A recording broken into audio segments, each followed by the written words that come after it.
தமிழ் சினிமாவை நம்பி duck out ஆன டாப் 5 கிரிக்கெட் வீரர்கள். அடேங்கப்பா, இவங்கெல்லாம் இருக்காங்களா? கிரிக்கெட் வீரர்கள் தமிழ் சினிமா பக்கம் திரும்பி சூப்பர் ஸ்டாருக்கு ஆகிவிடலாம் என்ற கனவுடன் கோலிவுட்ல காலடி எடுத்து வைத்தாலும் அங்க ரிட்டையர்ட் ஆகிட்டு இங்க வரியா என முதல் பந்திலேயே டக் அவுட் ஆகி தமிழ் சினிமா அவர்கள் ஆள் மனதில் இருந்த சினிமா ஆசையே வேரோடு பிடுங்கி போட்டு விடுகிறது.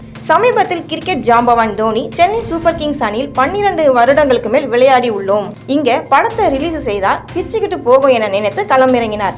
ஆனா அவரது முதல் தயாரிப்பு படமான எல்ஜிஎம் திரைப்படம் நினைத்த அளவுக்கு அவருக்கு வெற்றியை கொடுக்கல. தோனிக்கு மட்டுமின்றி கோலிவுட்டை நம்பி வந்த பல கிரிக்கெட் வீரர்களுக்கும் இங்க பெரிய அதிர்ஷ்டம் அடிக்கவில்லை. அப்படி எந்தெந்த கிரிக்கெட் பிரபலங்கள் தமிழ் சினிமாவை நம்பி வந்து மொக்கை வாங்கினார்கள் என்ற டாப் 5 லிஸ்ட்டை இங்க பார்க்கலாம் வாங்க. சடகோபன் ரமேஷ்.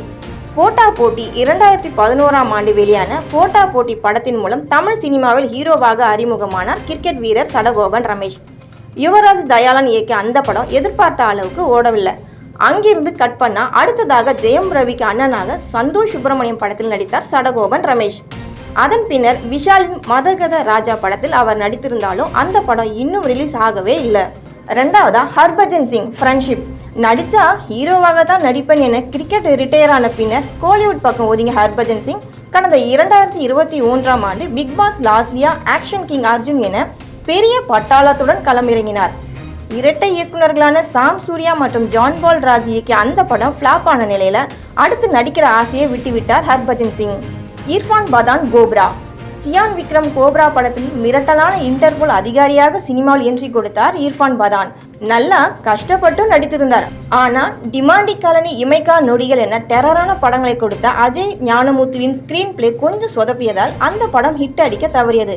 அத்துடன் இர்ஃபான் பதானும் எங்கே போனார் என்றே தெரியவில்லை. ஸ்ரீசாந்த். காத்து வாக்குல 2 காதல். விக்னேஷ் சிவன் இயக்கத்துல விஜய் சேதுபதி, நயன்தாரா, சமந்தா என நட்சத்திர பட்டாளங்கள் நடித்த காத்து வாக்குல 2 காதல் படத்தில் சமந்தாவின் காதலராக நடித்திருந்தார் கிரிக்கெட் வீரர் ஸ்ரீசாந்த். அந்த படம் ஓரளவுக்கு ஹிட் அடித்தாலும் அவரது கதாபாத்திரத்திற்கு பெரிய ஸ்கோப் இல்லாத நிலையில் அவரும் அடுத்த சினிமாவில் நடிப்பாரா என்பது கேள்விக்குறியாகவே உள்ளது. தல தோனி எல்ஜிஎம். கடைசியாக தான் இந்த லிஸ்ட்ல வந்து சேர்ந்தார் தல தோனி. ஆனா இந்த முறை இவர் படத்தில் நடிக்கவில்லை. தோனி என்டர்டெயின்மெண்ட் எனும் தயாரிப்பு நிறுவனத்தை தொடங்கி ஹரிஷ் கல்யாண், இவானா, நதியா, யோகி பாபு நடிப்பில் ரமேஷ் தமிழ்மணி இயக்கத்தில் வெளியான எல்ஜிஎம் படத்தை நல்ல பொருட்செலவில் தயாரித்துள்ளார்.